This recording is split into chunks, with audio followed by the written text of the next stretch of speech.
Yashodanandana Vraja Janaranjana Yashodanandana Vraja Janaranjana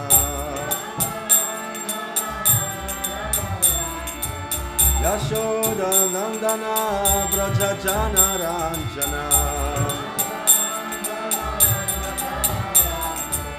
Yamuna Tira Vanachari Yamuna Tira Vanachari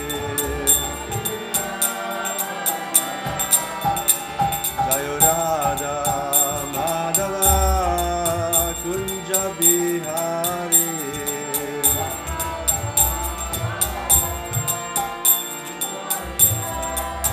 Jaya Radha Madhava Kunja Bihari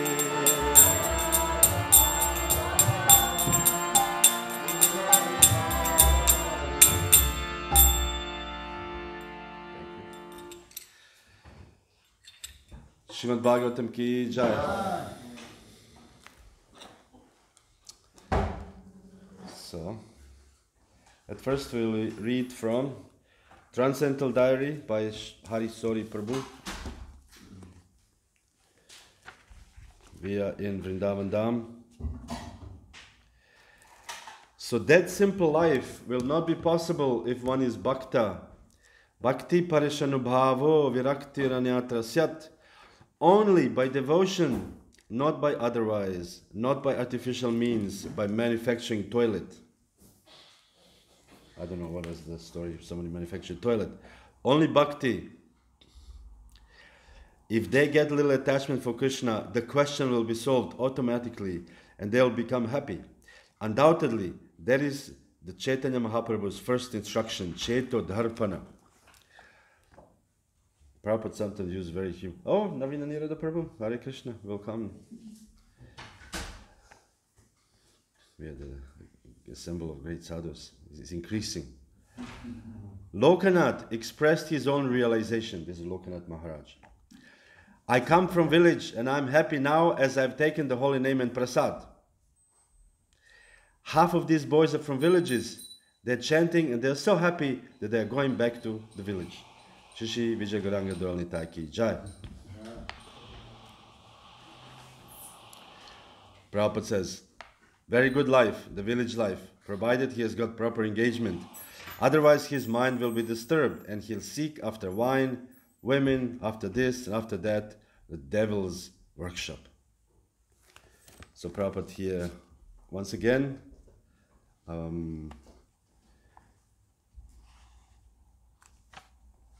glorifies the village life and you can say condemns the complexities of and so many unnecessary things or consumerism, you can say in one word, about this, as he called it, modern life. You know, modern life is like basically modern life started by the advent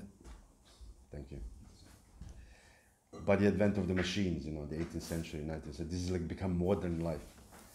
There's this So Prabhupada was very much against these modern amenities, you can say. Jai Prabhupada and Gauradesh ki Jai. This is combining garland from both of them, I think. And Prabhupada says also in many instances, go to the land and grow your own food, because what will you eat? You cannot eat your nuts and bolts.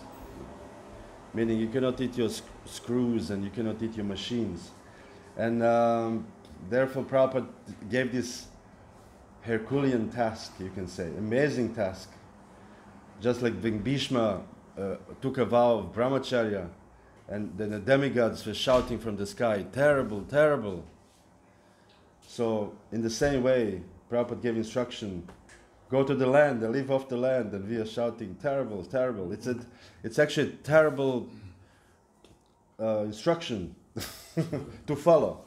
Imagine, all of us have to go on land, no electricity, no running water in winter time. and you have to grow your own vegetables and just live there. It's not easy. You know, I've recently visited Navagokula in Czech. Have you been there? Sankirtan Prabhu, he has this kind of land, and there was no electricity, but you know, you can plug your phone. There's a secret. You know, you can plug your phone and you can use your phone as a flashlight. Otherwise, we'll all die. You know, break our legs in the night. So it's not. My point is not easy. It is really not easy to do this. So, but Prabhupada was very adamant about this, and then even here he said sarcastically, as in many instances, if you actually analyze, I was thinking I will sit once and read Prabhupada's books with the eye about all the sarcasm and humor Prabhupada had. Like for example, when Prabhupada says in the Bhagavad Gita, he said, the Krishna is not like a god, like an Atlas. Atlas is the Greek god or Roman god. He said he's holding the earth on his shoulder and he feels very tired. This is what Prabhupada said. This is very funny, I thought. You know, so Prabhupada used many funny statements like this, and this is one of them. He said, he says, only bhakti, only by devotion, not by otherwise, not by artificial means, by manufacturing toilet. So Prabhupada is using this sometimes very humorous. He gives also this humorous analogy. Another analogy is with Prabhupada when the duck is following a bull and he thinks, you know, there's also in the Nectar or in the Transcendental Diary described when how we falsely hope for the things in the material world. So the duck is following the bull and he thinks that this is a food, his testicles, which are, you know, when he walks and the duck thinks this is food, and Prabhupada hold like this and he said he's hoping that he'll fall and he's following and hoping. So he described this as this is how we think in the material world. We are hoping something wonderful will happen, but somehow nothing wonderful really happens. Anyways, this was just a little remark on Srila Prabhupada. Now we are going to Srimad Bhagavatam, text 7, 6th canto, chapter 14. Om Namo Bhagavate Vasudevaya. Om Namo Bhagavate Vasudevaya. Om Namo Bhagavate Vasudevaya. Narayanam Namaskrityam Naram Chaiva Narotamam Devim Saraswatim Vyasam Tato Jayamudirayat Nashtaprayasha Bhadreshu Nitya Bhagavata Sevaya Bhagavati Uttama Shloke Bhaktir Bhavati Nashtiki. It's before we read, and also it's the custom of all the acharyas before they write, we always offer obeisance to our authorities, our spiritual authorities, and ask for the blessings. So reciting these verses, we are asking for blessings, and we are acknowledging the author Srila Vyasadeva and Narayana Rishi, and also by reminding ourselves, by the regularly reading Srimad Bhagavatam, Nityam, daily reading Srimad Bhagavatam, we actually perform devotional service, but just by hearing, as Bhagavatam says, by giving oral reception, everything which is inauspicious in the heart or dirty things in the heart are almost eradicated, almost fully eradicated, just by listening to Srimad Bhagavatam. So reading Srimad Bhagavatam is very important, particularly reading Srimad Bhagavatam with the purpose of His Divine Grace, A.C. Bhaktivedanta Swami Prabhupada, which I will speak a little bit about in the verses to come, because there's some verses without purport. Atranas samshayo bhuyan chotrum kautuhalam prabho ya paurushena samare sahasraksham atoshayat Atrana samshayo bhuyan chotrum kautuhulam prabho yah paurushena samare sahasraksham atoshayat.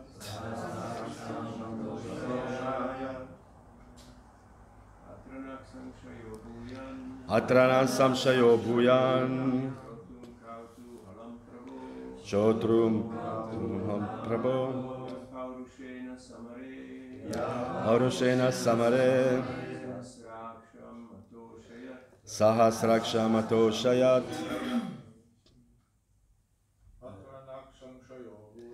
Atrana samshayo bhuyan. Chotrum kautugalam Prabhu. Yah paurushena samare. Sahasraksham atoshayat. Ladies. Atrana samshayo bhuyan. Shrotum kautugalam Prabhu. Ya paurushena samare. Sahasraksham atoshayat. Atrana samshayo bhuyan. Chotrum kautugalam Prabhu. Ya paurushena samare.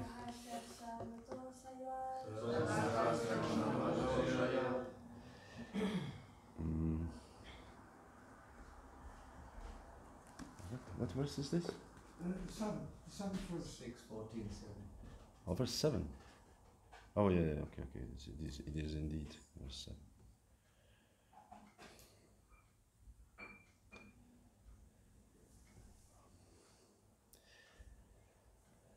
Atra, in this connection, Naha, our, Samshayaha, doubt, Bhuyan, great, Shrotum, to hear, Kautuhalam, eagerness, Prabhu, oh my Lord, Yaha, he who, Paurushena, by bravery and strength, Samare, in battle, Sahasra Aksham, Lord Indra, who has 1,000 eyes, Rupa Goswami, Atoshayat, pleased. Translation: my dear Lord Shukadev Goswami, although Vritrasura was a sinful demon, he showed the prowess of a most exalted Kshatriya and satisfied Lord Indra in battle. How could such a demon be a great devotee of Lord Krishna? These contradictions have caused me great doubt, and they have made me eager to hear of this from you. There's no purport, so we'll read another verse. But briefly, Krishna Premarupa Prabhu has spoken about this yesterday, that this is a very interesting position, interesting situation, a paradox, you can say, that the demigods, particularly Indra, sometimes act in a very unpalatable, spiritually unpalatable ways. He steals somebody's wife and so on and so forth, and kill this guru. After all, this is not the best, not advisable to do at your own home. But on the other hand, that such a demon as Vritrasura, born in demoniac family, and he's born to kill, as we say, there's a saying, he's born to kill. He was actually born to kill, and to kill the demigods. And he was actually in his heart such a great devotee. So it's a great paradox, and it's a very great, unusual situation. And we were also talking yesterday that Srimad Bhagavatam has many such similarly unusual situations, or außergewöhnliches, extraordinary situations that we, like Dhruva Maharaj, 5-year-old boy goes to the forest. I mean, this is, which 5-year-old boy goes to the forest? It's such a madness, actually, or situation. But this particular extraordinary, exaggerated situation serve to us so we can learn something. Interesting enough, when I was in Norway, of all the places, I was speaking of Prabhupada's appearance day. So I spoke about Prabhupada's books, how Prabhupada made his statement that his books will be the law books for the next 10,000 years. So actually I took the time, I researched what is actually a law book, So there are two types of law books. One is the actual laws, like a law, like if you eat meat, then next life the cow, whatever, will kill you. This is like a law of law of nature. We have laws of Manu. We have laws, but this is like a law. A second type of book is law books that give certain examples and certain also extraordinary situations, extraordinary cases, which actually used, to prove your point or to disprove your point of a particular law. So we have Srimad Bhagavatam, Prabhupada's books, law books in this sense, that there's so many extraordinary examples that we can use to actually prove certain points, certain laws of nature, certain spiritual laws. So there's so many wonderful examples of Lord Chaitanya, of, again, Dhruva, Ajamila is such an extraordinary case. Although he's supposed to go to actually hell, Yamaduta's already taking the rope, taking him. And somehow he was not going to hell, because this is an extraordinary situation. So we learn from Srimad Bhagavatam this extraordinary situation so we can actually prove or disprove our points. And of course, this is just the basics, so there's so many subtleties to all these stories. As we heard yesterday, Chitraketu, the story of Chitraketu, had 10 million wives and they're all somehow or other barren. There's only one could give a child, and all these others were envious, and so there's so many interesting points we can get from there, as well as from this story of Vritrasura, who was actually a demon, but in his heart he was not just a devotee, a great devotee. So this is also a very extraordinary situation.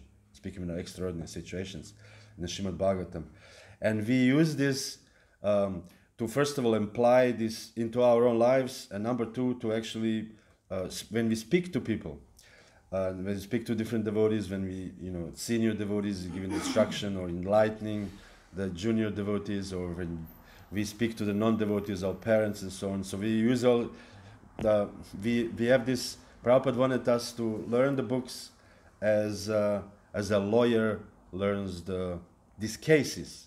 So the good lawyer, he would know, there was a case in 1972, he won against the government. So we also should know to learn these cases on the Srimad Bhagavatam, so we can actually apply them in our lives, so we can give example to people when they ask us for advice and so on and so forth. So this is how the Shastras are the law books for the next 10,000 years. It's a little more complicated than that, but basically this is it in the nutshell. So here we are reading that although the devotee was puzzled, how is this possible? There's so many contradictions. That was the verse. You can do the text.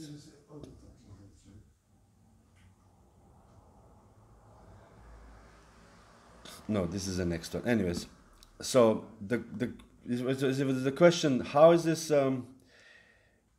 possible? This is such a sinful demon, and to show the prowess of a most exalted kshatriya. Most exalted kshatriya is not just a guy who's brutally, he can punch you in the face, so these are kshatriya devotees, can punch you in the face. Actually, they have to have some exalted qualities also. Chivalry, mercy, generosity. If you don't have generosity, what is your kshatriyism except the violence? Of course, violence is one, kshat, but this is not all. Kshatriyas are so charitable that we know even Duryodhana wanted to, when they asked him for, in the middle of the battlefield, they came and said, the Pandavas came and they said, we want a charity from you. He said, whatever you want. Do you want to win the battle? Do you want to immediately to win the battle? I mean, this is such a that Kshatriyas are very charitable persons. So therefore, we should be, I don't want to say careful when we say these are Kshatriyas I saw my astrology, I'm a Kshatriya astrologically. Yeah, you have to develop the qualities also of a Kshatriya. If you act like a Shudra, then you have some violence, I said, anger issue, and then you say, I'm a Kshatriya. This is not, maybe you could work on these qualities. So he was surprised here, how is this possible? he behaved like an exalted kshatriya, and he satisfied Lord in battle. Meaning, satisfied in this case, Prabhupada translated, satisfied means he gave him a good fight. He gave him a real good fight. And so much so that in the end, Vritasura said, are you going to kill me or what? I'm waiting for you to kill me. And Indra was like puzzled. He was afraid to attack him because whatever he attacked him, he just smashed at everything very easily. And he just kicked or smashed his poor elephant, just an animal. And the animal flew and vomited blood and all these things. And so Indra was thinking, oh my God, what's going to happen now to me? As we all think when we are in a certain difficult situation, we always, first thing is we feel very sorry for ourselves. Oh, lamenting, And lamentation is actually a sign of mode of ignorance according to Bhagavad Gita. But this is the first shelter we take. And some people have a little more anger issue, they take shelter of anger. This is nonsense. If I am a power, I will kill, whatever, So, but mostly people take shelter in lamentation, and take shelter, non-devotees take shelter in intoxication. Because somehow or other you feel like, I need a drink to somehow or other relieve the feeling sorry about myself. But in reality, the mode of goodness, actually devotees, as Krishna Prabhupada was yesterday saying, it's just observed. The devotees just observe the situation in the material world and say, okay, material world offers me such option and such an option. Which one will I take? That's all. This is how a person in mode of goodness acts. And this is how a devotee should act. In this way, we will not take ourselves so seriously, like really seriously. Some devotees or some people in this world take themselves so seriously. Don't you know? But point here is that there's contradictions have caused me great doubt, and they have made me eager to hear this from you. So he was perplexed. What's going on here? So he asked Shukadeva Goswami, what is actually going on there? What is the deal? We know in the beginning of Srimad Bhagavatam, Srila Prabhupada gives in one purport, his whole purport is about questions and answers. He said, everybody's asking questions.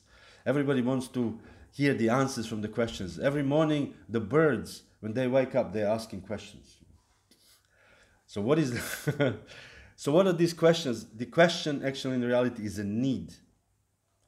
You have a certain need you need to fulfill, So question means, where can I eat? What can I do? Or is the weather good? Meaning, can I enjoy today the weather or not? This is the real question. So the birds asking questions means, I want to eat something today. Where do I find my food? And so, but the spiritualists, their questions are different. Also, there's a need, but there's a spiritual need.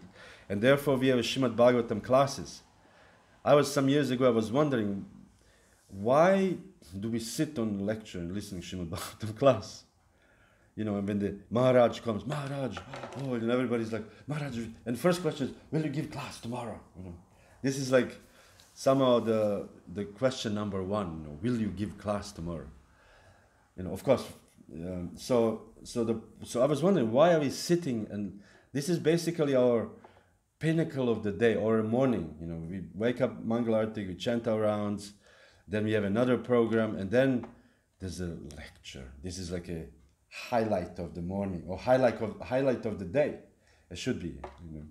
So we are listening this transcendental knowledge pouring from the Vyasadeva is like a Ganga is falling down through Shiva's forehead, or these locks down to the earth. So Srimad Bhagavatam is flowing from Krishna's mouth to Vyasadeva and to the speaker's mouth.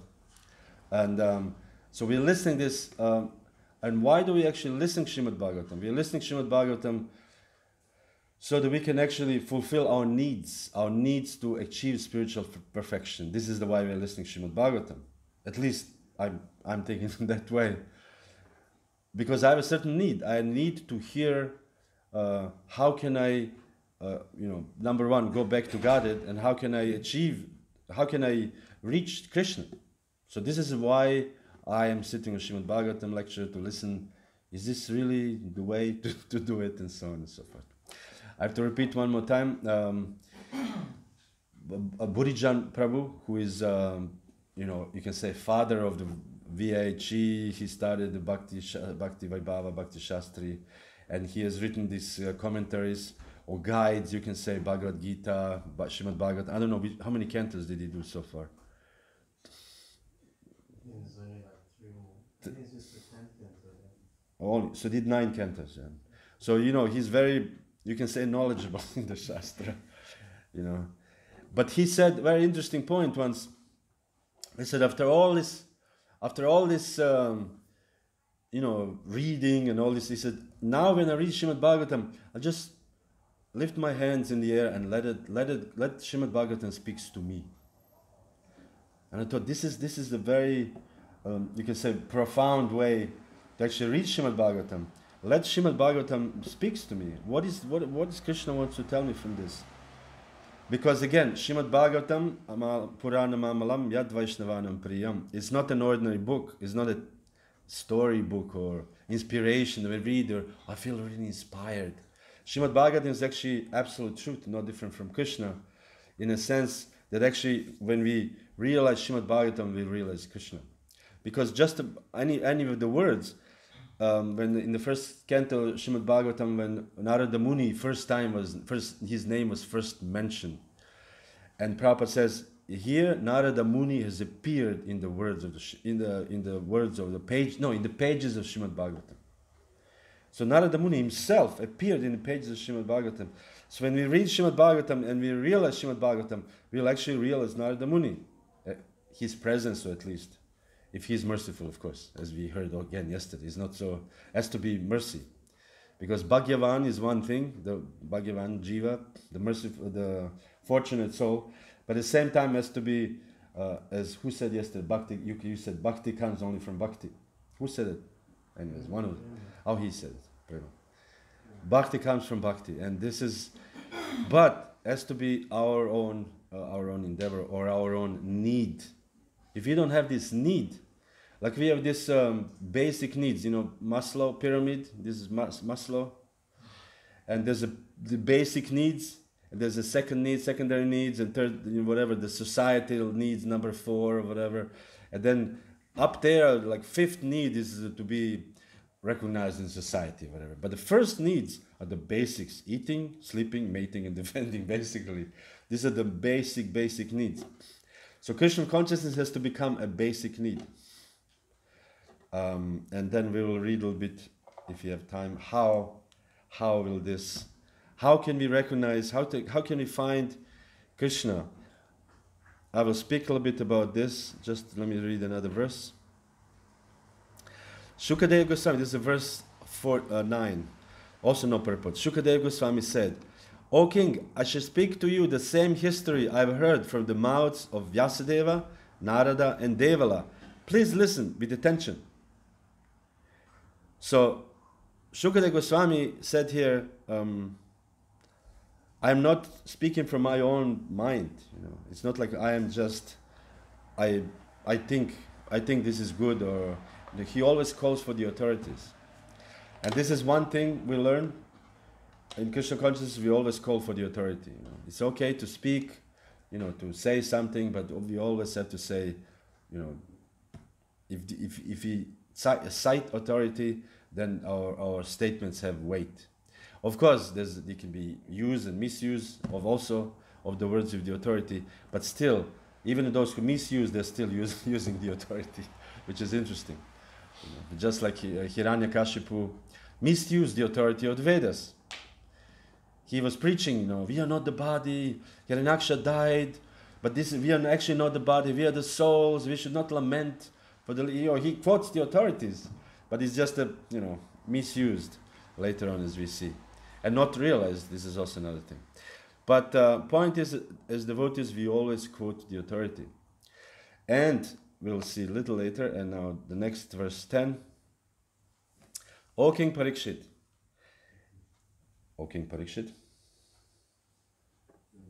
10. It's not fast, I'm really sorry, it's not fast, it can be moving on. Not working? It's loading. It's not good. It's okay, then they can read a small text. It's okay, just text 10. O King Parikshit, in the province of Shurasena, there was a king named, this is the beginning of the story now. There was a king named Chitraketu who ruled the entire earth. During his reign, the earth produced all the necessities for life. This is immediately here, this verse describe again the qualities of a kshatriya. One of the qualities of a kshatriya. One of the, you can say, general quality of a kshatriya, meaning that wherever good kshatriya or good ruler rules or works, the earth produced all the necessities of life, meaning everything is prosperous. So this is the good, I thought, instruction or example for our leaders, including ourselves as we are leader in our families or leader of whatever small community, that this is the result. As a result of our good ruling, there should be prosperity. So also in the otherwise, if there's no, so there must be something maybe deficient with me. If I am the ruler of the whatever the unit I am. So this is the one thing. Rulers in anything in general, Krishna consciousness, meaning also with the position or with our situation, we also carry the responsibility. We carry the responsibility. We cannot be, because in Krishna consciousness particularly, we get, whatever the situation we are, whatever the position we are, we carry the certain responsibility within it. And the number one responsibility for all of us in the ISKCON is to actually spread Krishna consciousness. This is our, as this Prabhupada says, a family business. There's a book by Sheshika Prabhu. Our family business. This is our family business. And this is all, we have all responsibility to do this, to actually spread Krishna consciousness, as we like to say this, at least before, all over the world. We'll spread Krishna consciousness all over the world.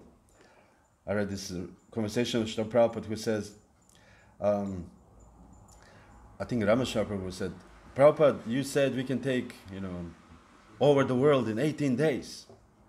And Prabhupada said, why in 18 days? You can take in, 1 day, or you can take in 1 hour. But you have to be ready for it. You have to be ready for it. So, meaning again, this was the Prabhupada's, if you read all the Prabhupada's letters, all the Prabhupada's conversations, if you read all of them, of course, there's devotees who probably read them all, I didn't read them all. You will see that Prabhupada had one need only, or one goal, and this is to spread Krishna consciousness all over the world. That implies so many things, meaning the devotees will also make advancement, those who join, and so on and so forth. But the underlying or overlying and underlying idea of Prabhupada, or desire of Prabhupada, is to spread Krishna consciousness all over the world. And that's it. There's no, there's so many different, we can, as we say, we can get lost. We cannot find the trees because we enter the forest. What is the expression? You cannot see the tree from the forest or something like this. Or you cannot see the forest to the trees. Then you look at the tree of the bark of the tree and you analyze it and you see, where's the forest? I don't see it, So in the same way, we can also, in our own lives, we can get entangled or involved with so many details and particulars. But this underlying mood of preaching Krishna consciousness should not be forgotten, because this is actually our family business. This is our thing. Cosa nostra. This is our thing. It's a preaching, confirmed. We'll speak about this also. So purport to Srila Prabhupada. Versuch mal. Funktioniert nicht, ne? Okay, dann vergiss es. Oh, doch. Okay, Erläuterung. Here is the most significant statement, is that the earth completely produced all the necessities of life during the time of King Chitraketu, as stating in Ishopanishad, Ishavasyam idam sarvam yat kincha jagatyam jagat tena tyaktena bunjitaha magrida kasya svidhanam.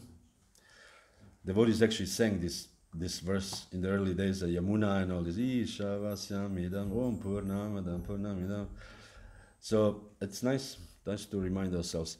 This is the translation. Everything animate or inanimate that is within the universe is controlled and owned by the Lord.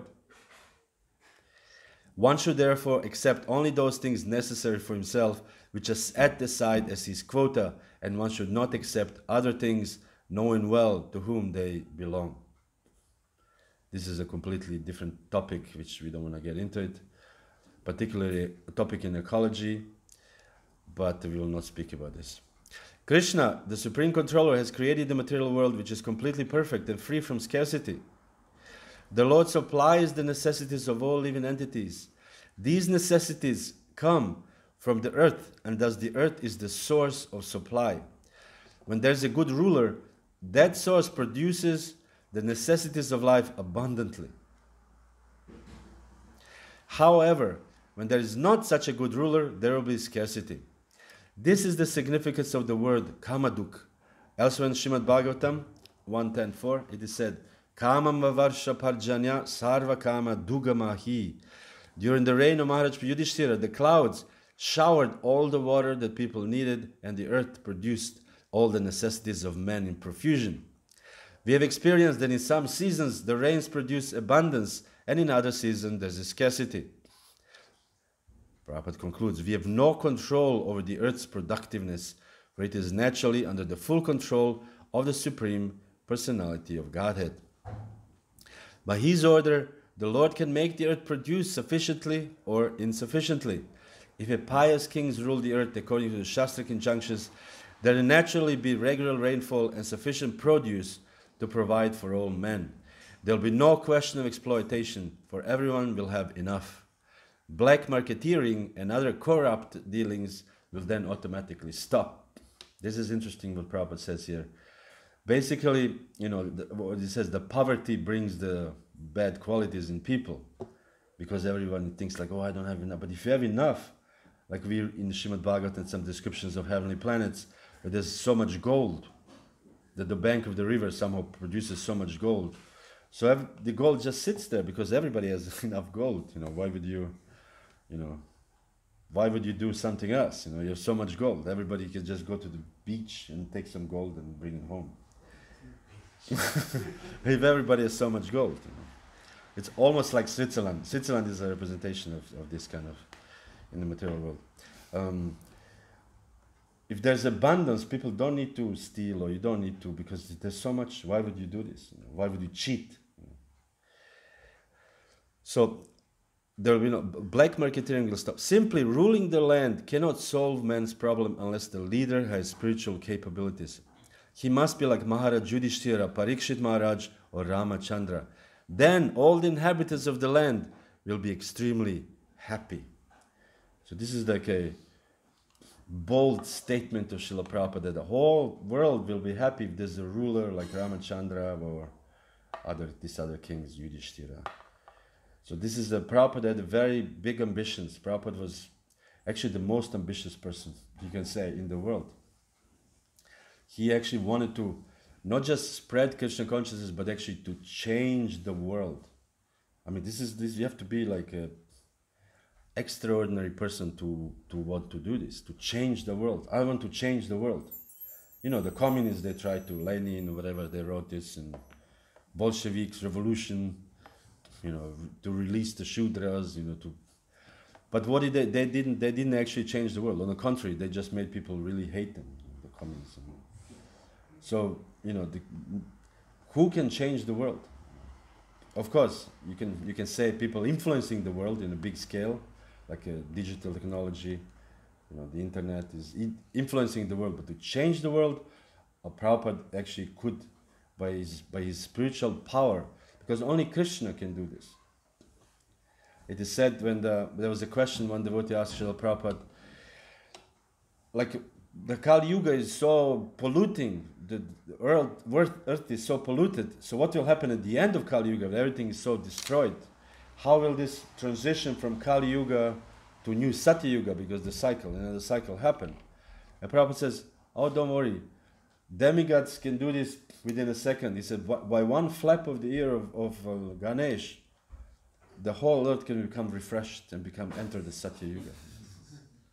So demigods can do these things, apparently. I don't know why did I say this. Anyways, so I was thinking, when I was reading this purport about the king and the instruction of Prabhupada that he can actually change the world. And how do we do this? Because there's no detailed, we have a law books, Prabhupada's books for the whole world. There's no detailed description, the judge should work 48 hours, there's no really detailed description. How do we do this? Vijay Gauranga Dalnitai ki Jaya.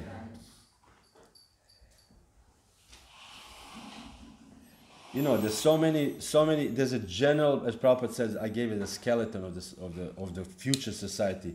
It's up to you to fill it up. So how do we fill this up? How do we fill up anything? Or how do we have any realization? The best, as you say, cop out. Cop out is, it's an American expression? Cop out. Cop out is, cop out? Cop out is an expression meaning like, you do something just to say I did it. But it's not really a thing. So the best cop out is to say, what do we know? Prabhupada, pure devotees, they know, we'll just try to somehow follow something. This is a cop out. Actually, the real, Prabhupada, what Prabhupada really wanted devotees to actually think about this, as Prabhupada says, tax your brain, meaning beat your brain or think about it or discuss about it. How do you actually do it? How to actually spread Krishna consciousness? How to implement Krishna consciousness all over the world? So, to do this, there's some interesting verse I found in Srimad Bhagavatam, of all the books, 2-35. It goes, Bhagavan sarva bhuteshu, lakshita svatmana hari, drishyer buddhyadibir drashta, lakshanair anuma pakaihi. So, some interesting words here is lakshita. The Krishna becomes visible, although Krishna we know is invisible to the materialistic eyes. Krishna becomes lakshita, visible by buddhi adibi, by intelligence. And lakshanai, different signs, anuma pakai, by hypothesis. So the verse goes, the personality of Godhead Lord Shri Krishna is in every living being along with the individual soul. So it's Paramatma. And this fact is perceived and hypothesized. Hypothesis means based on something, you guess something. And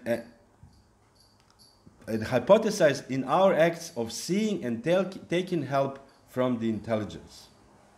We call this Anuman. For example, now we are hearing this sound, and we can assume these guys are cleaning or whatever. Maybe cleaning or maybe, but they think they're cleaning. Because we have seen or we have heard somebody's cleaning before, the car, and we can hypothesize that this could be the sound.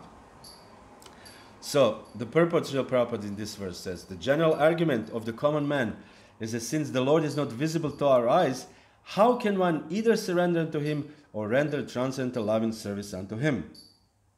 So this is we also sometimes asking ourselves, what do I know? Only Prabhupada knows. We don't know anything. Sometimes if somebody says something, say, what do you? You don't have rights. This is the woke culture philosophy. You don't have rights to speak about women. You are not a woman. Only if you're a woman you can speak about women. So okay, then nobody, or you have no rights to. You're not black. You cannot say anything about. You're not black. What do you know? I know I'm a black. So this is not exactly proper philosophy. There's so many logical fallacies on it. But the point here is Prabhupada says, Krishna is not visible to our eyes. How can one surrender to Him or render transcendental service unto Him? Although He is not visible, how do we actually know Krishna? Again, so we cannot say, only Prabhupada could see Krishna. Nobody else can, we are all not qualified. In humility, one should think that way. But in reality, one should actually act a little bit different to actually, because it is one of the services. We have a community service, Gesellschaft, society service, to community service, to be a good devotee, to give a good example, society service, to spread Krishna consciousness all over the world.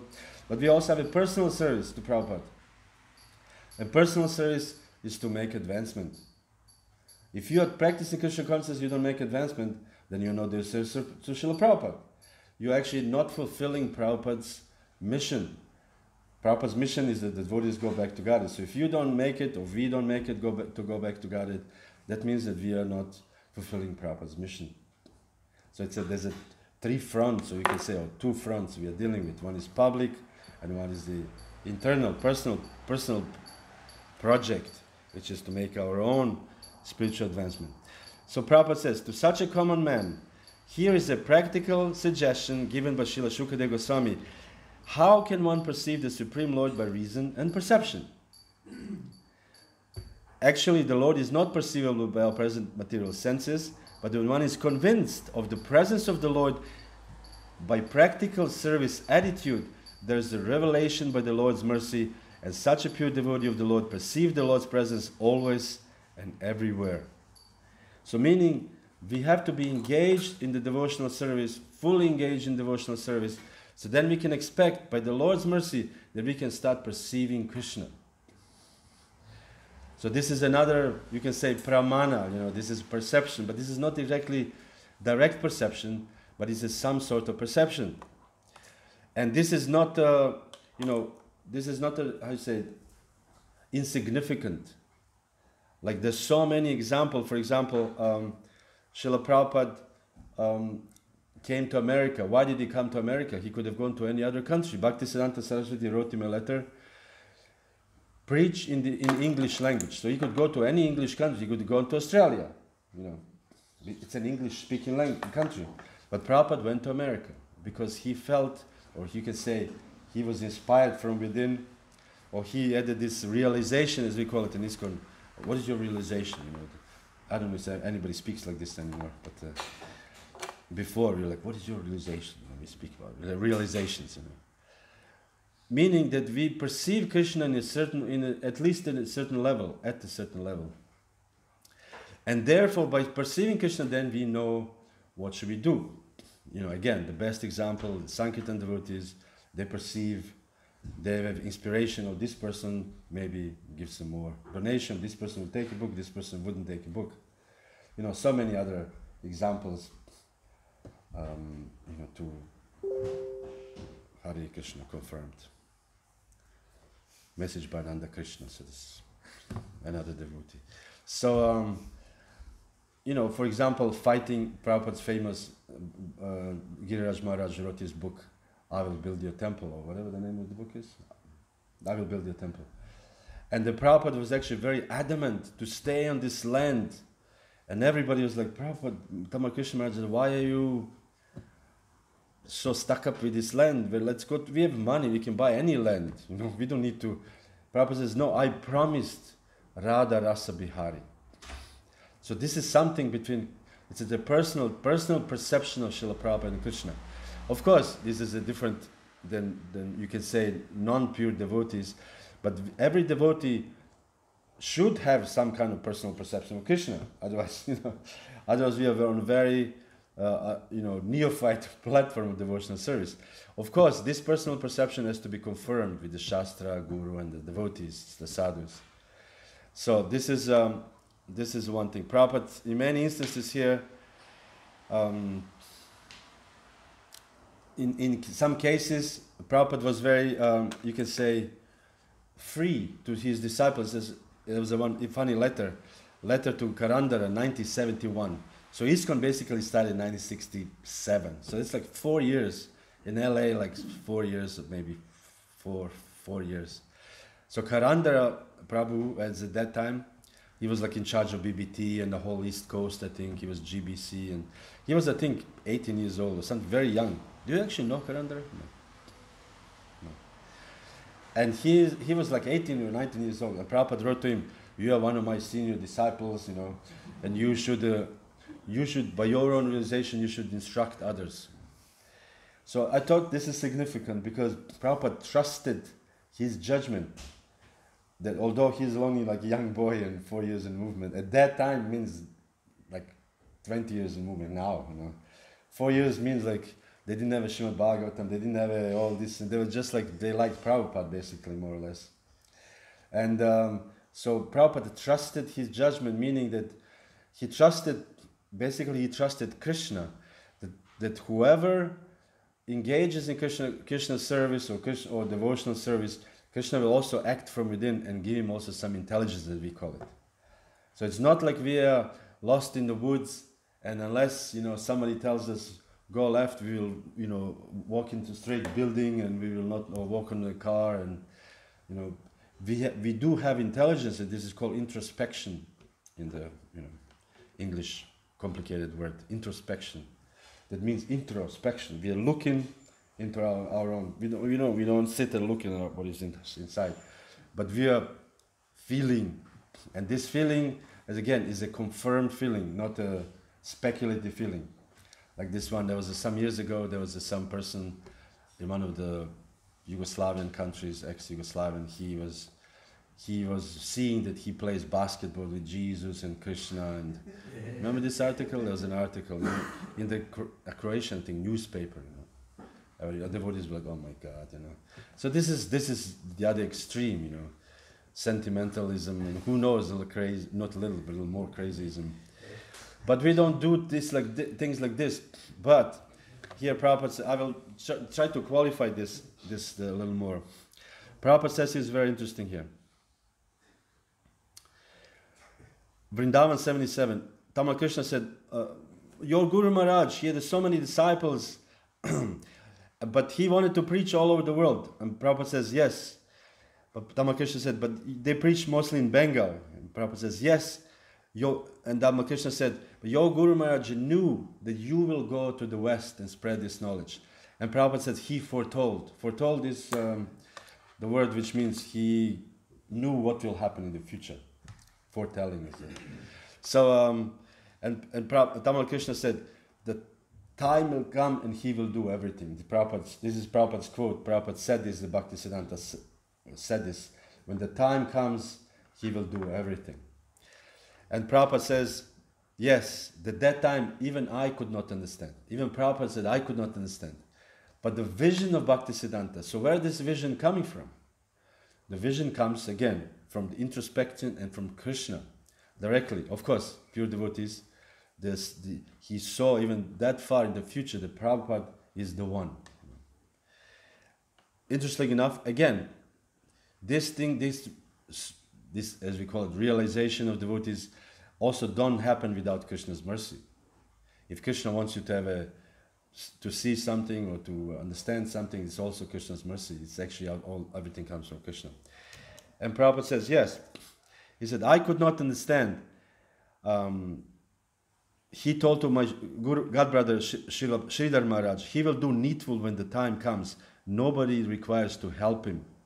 And this was in 1935. This is just an amazing to me statement. Prabhupada actually was, Bhaktisiddhanta predicted in 1935.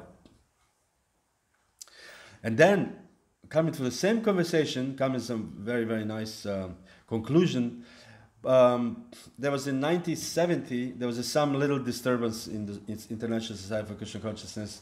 Some devotees somehow didn't let Prabhupada sit on a chariot, on a Ratha Yatra chariot, and they sat on a chariot. That was in San Francisco. And then Prabhupada was very displeased and very despondent, and he felt, he said, take me, he called Tamal Krishna Goswami, said, take me away from here. So Tamal Krishna Goswami said, should I take you to Europe? He said, no, take me far away from here. And he said, where do you want to go, Prabhupada? And he said, let's go to India. So they went to India, and Prabhupada speaks about this, reminiscing. This is the conversation 1977, 7 years later. ISKCON is developed, and Prabhupada is, about to kind of leave his body.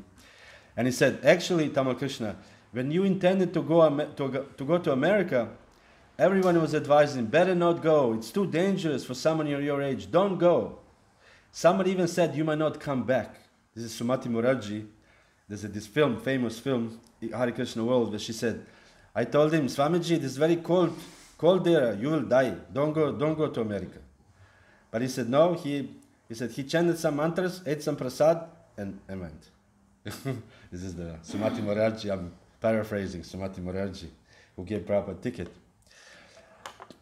And Prabhupada had this inspiration as, again, inspiration in the heart, that he should go to America.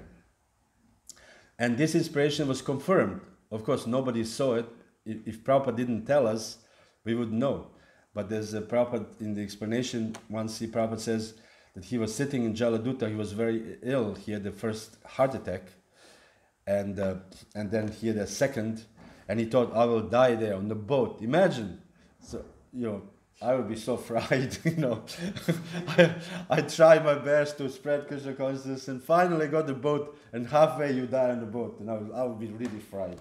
But Prabhupada, so Prabhupada was almost to die, Then he said, what happened is he saw the many avatars, Dash avatars and others were rowing the boat, this ship, Jaladuta. This is such a glorious ship, actually, that Dash avatars are rowing the ship, So he said, then he realized, nothing will happen to me. So this is, of course, if Prabhupada didn't tell us this, we wouldn't know.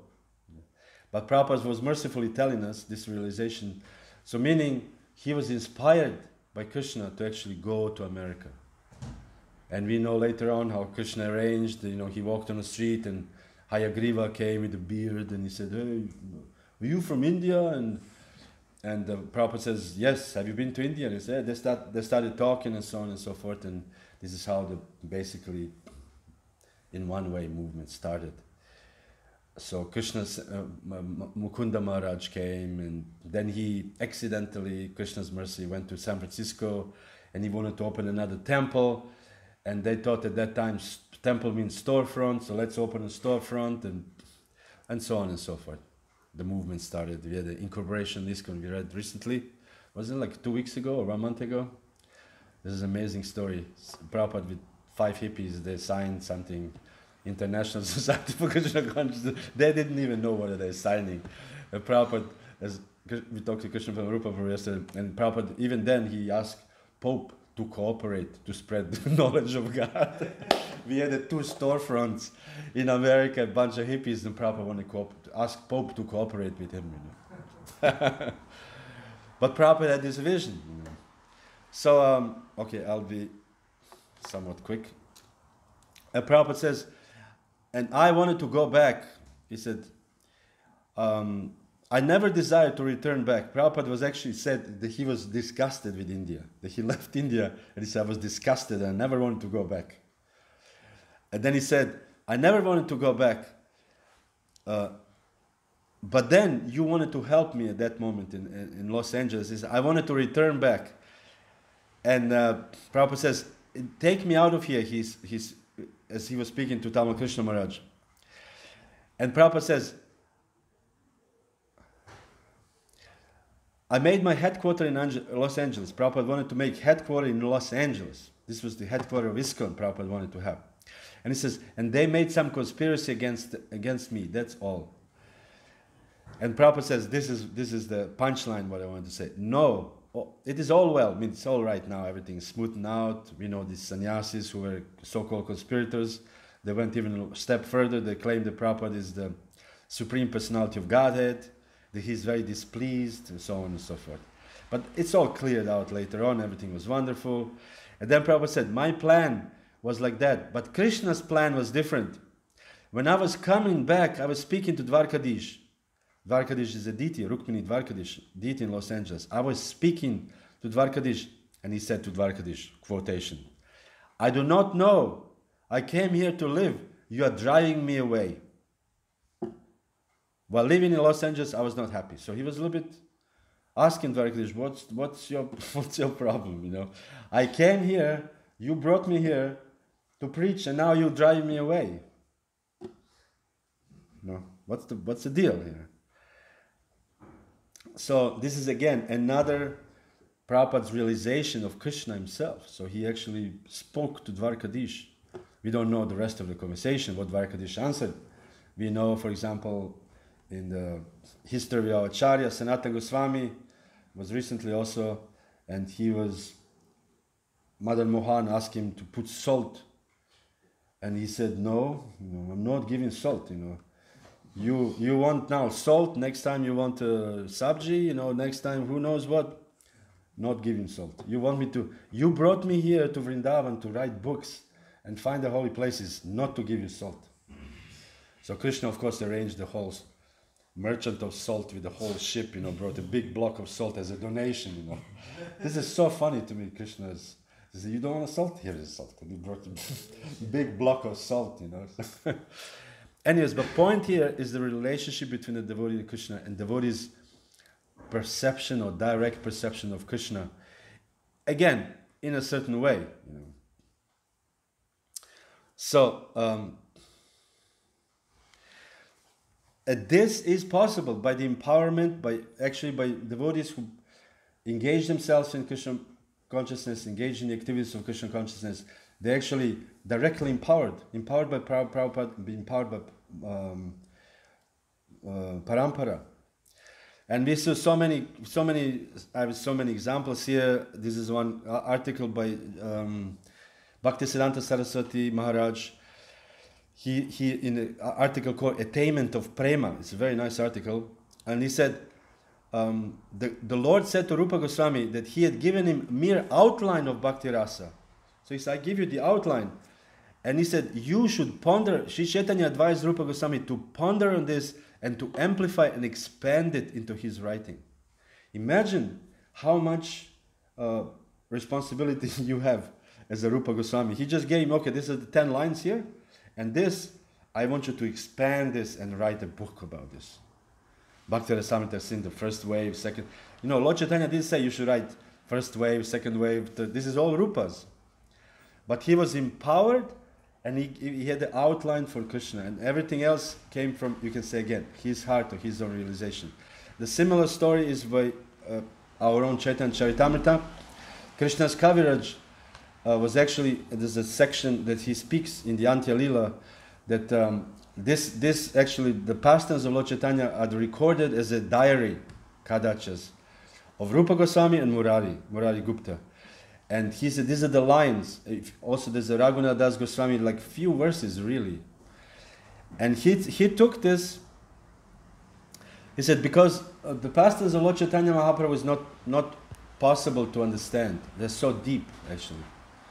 And he said, I'm writing this as far as my understanding is going by the mercy of these acharyas. And he said, where is it this? This is the one. Swarup Damodar wrote short notes, Raghunath Goswami wrote elaborate description, and I shall now describe Chaitanya Mahaprabhu's activities more elaborately as if fluffing out compressed cotton. So there's a cotton is like this, and you fluffing it out, it become big. So this, you have to be quite, advanced devotee to actually fluff out the cotton of the notes of Raghunath Goswami, and you make Chaitanya Charitamrita, all these conversations, and also, like for example, there's something like what Lord Chaitanya taught. I mean, when we read, because we have our own non-devotional literature, novels, and then the woman sat on a chair and she taught about this and that. So when you read Chaitanya Charitamrita, also Lord Chaitanya taught, but it's not ordinary thinking. How can anybody know the thinking of God? How do you know the thinking of God? Because again, our scriptures are not, stories. Our scriptures are actually description of a real person, God, Krishna, who walked on this earth with Chaitanya Mahaprabhu. So how could we know the mind of the Lord? There's when Rupa Goswami was in Puri, he wrote one verse, this famous verse, as an explanation of the I don't want to get into, but Ratha Yatra, the pulling of the chariots in Kurukshetra at that time when gopis came. So he wrote this verse of basically Radharani spoke this verse. You are the same Krishna, I am the same Radha. This is the same moon, whatever. But I don't feel happiness because I wish to go to that place, meaning to Vrindavan, under the Vetasi tree and so on and so forth. So Lord Chaitanya came and he saw this verse, and Lord Chaitanya was praising Rupa Goswami with this, how could Rupa Goswami understand my mind? So how can anybody understand the mind of Krishna, of God, Supreme Yogeshwara, the master of all mystic powers? So this requires some great introspection. But meaning, even in our own small way, we can actually have some kind of introspection. Prabhupada says here, quoting Bhaktisiddhanta, he said, every devotee under the guidance of an expert spiritual master can preach the cult all over the world. Only when one is mature, he can sit in solitary place and retire from preaching all over the world. Then Prabhupada said, mature understanding means that whatever condition of life I am in the present, this is Krishna's special mercy on me. And so on and so forth. So there's certain symptoms, you can say, that we can also recognize ourselves, that Krishna speaks to me, or sometimes there's we sit in the prasadam and the devotee comes with this another scoop, and you said give me half, and somehow the whole scoop falls. And you said, anyway, it's Krishna's arrangement.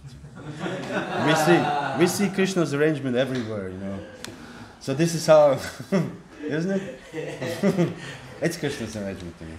So this is devotee sometimes a little bit too much, but in another sense, it's a very nice way to actually see Krishna's hands everywhere, because ultimately it is Krishna's arrangement that he put in another scoop. Of course, when we do something stupid, we say, "Oh, it's Krishna's arrangement. I cannot do nothing about it." Like in the introduction of Bhakti Vikas Swami's book, Jaya Srila Prabhupada, or Prabhupada is here, one of those. He said, I think it's Jaya Srila Prabhupada, he's glorifying Prabhupada, and he said, whatever glorious thing I wrote about Srila Prabhupada is only because of his mercy. And whatever there's a shortcomings, they're my shortcomings.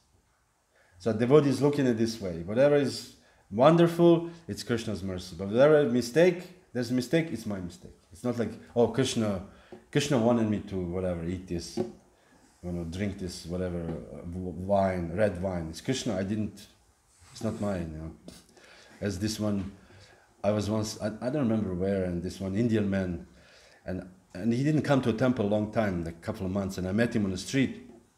I said, when are you going to come to the temple? And he said, when he wants me to come. When he, not Krishna, he is a personal relationship there. When he wants me to come. I was thinking, I'm telling you he wants you to come. But he didn't come. Anyway, so it's nice to look at Krishna, but there's certain things we can recognize of ourselves, which the time is not permitting.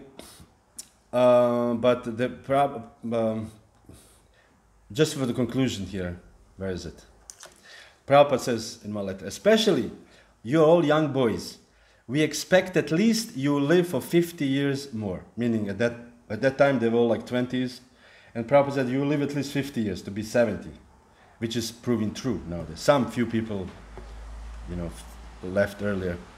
So you will live 50 years, at least 50 years more. Oh, that is sufficient time. Sufficient, more than sufficient, more than sufficient. So 3-4 times Prabhupada said, more than sufficient time, 50 years.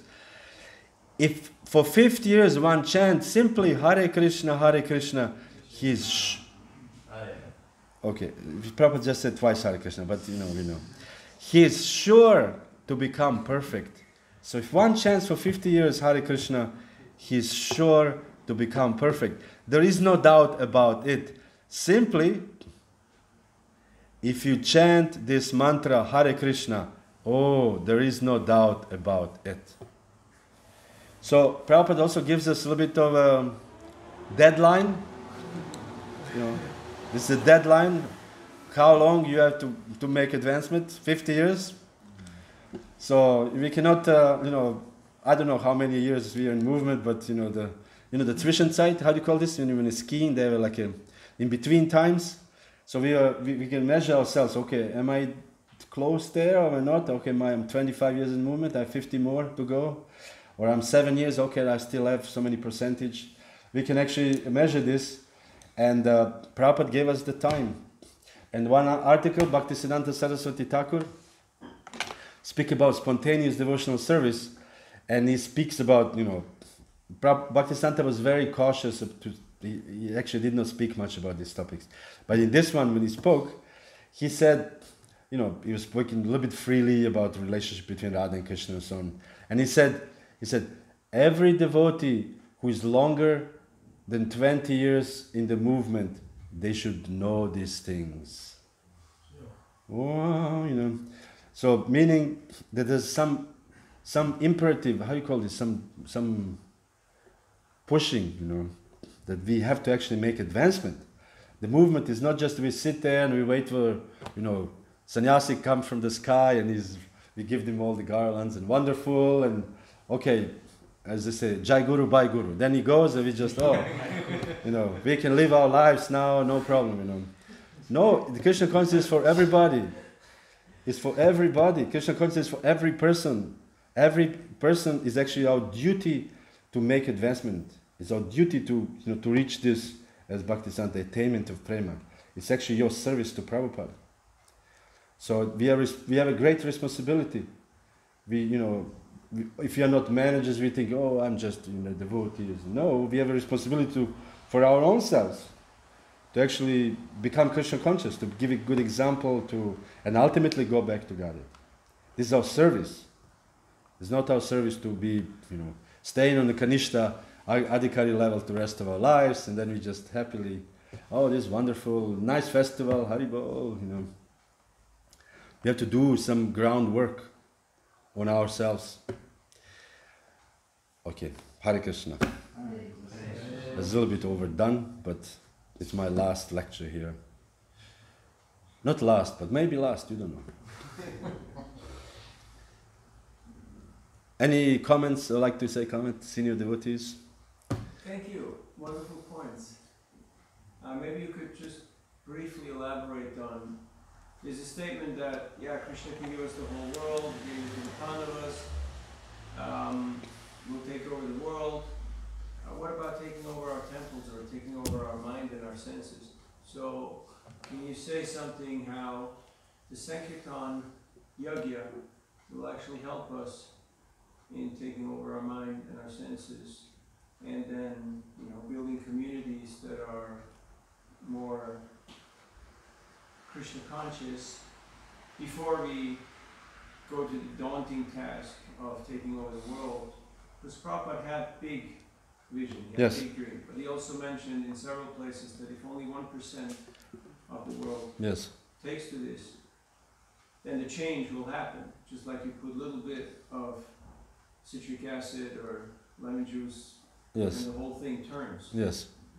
So, what's your realization on the importance of applying ourselves to the Sankirtan process? I mean, I know you spoke about it, but just in relation. Yeah, this was in general what Prabhupada.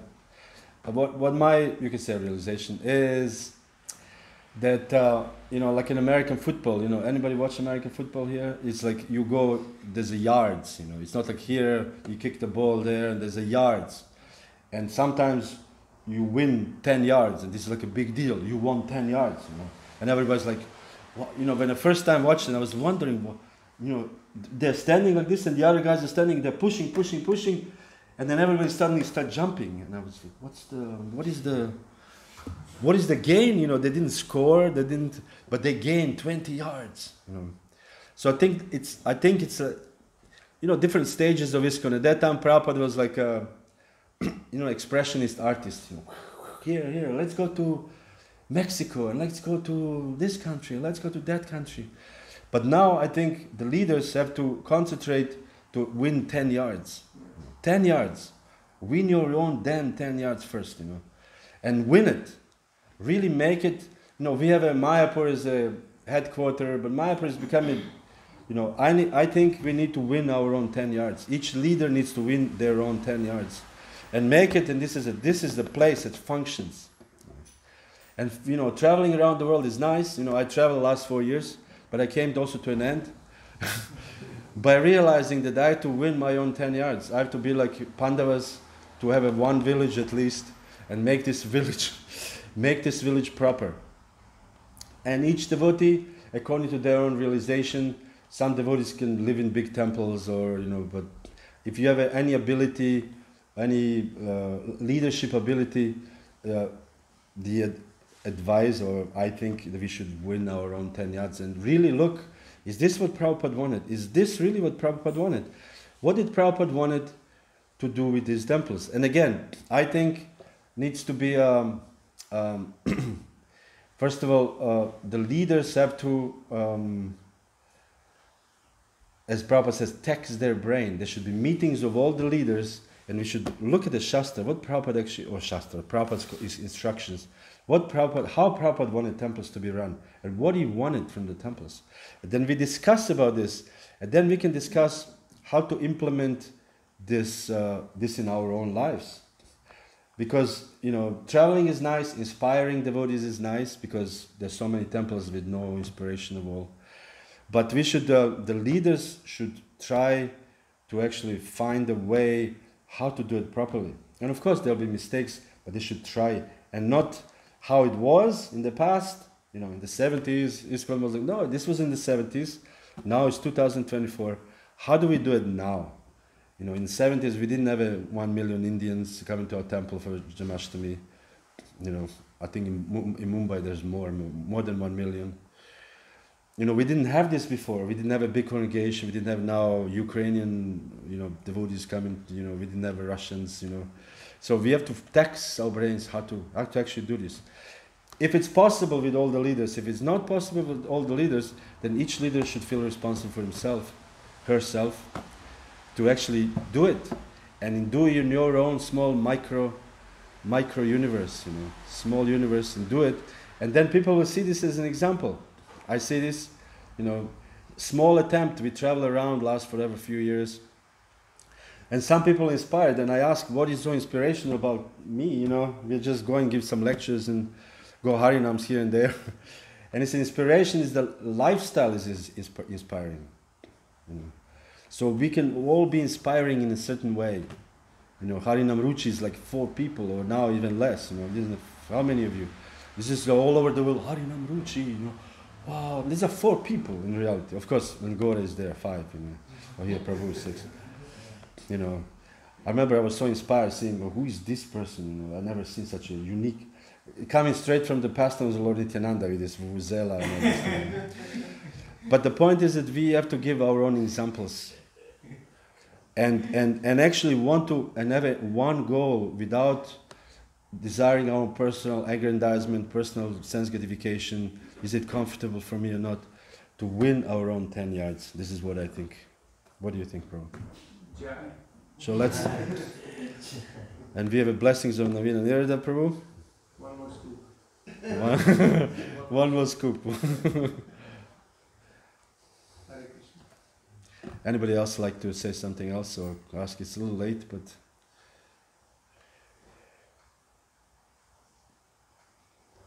Yes, Prabhu. You were talking about having this personal relationship with Krishna. Yes. And having revelation.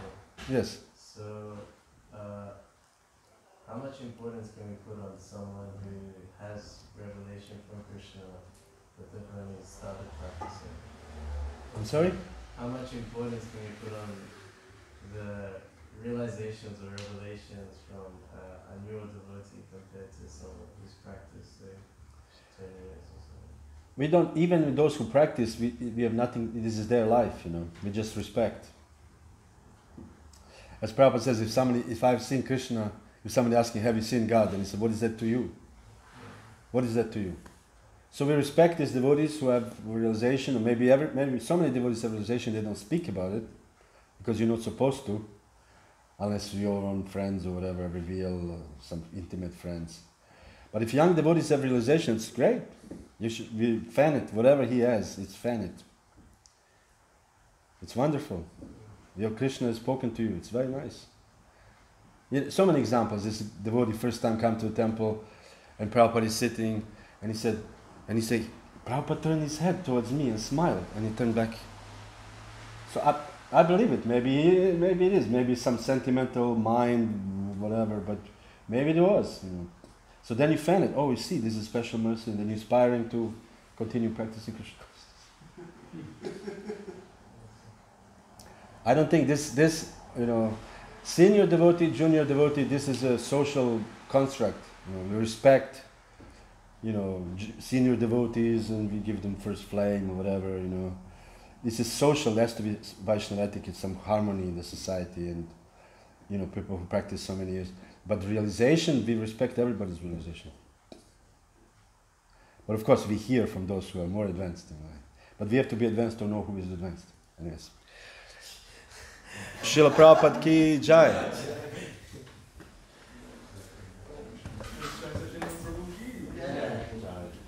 Gauradesh.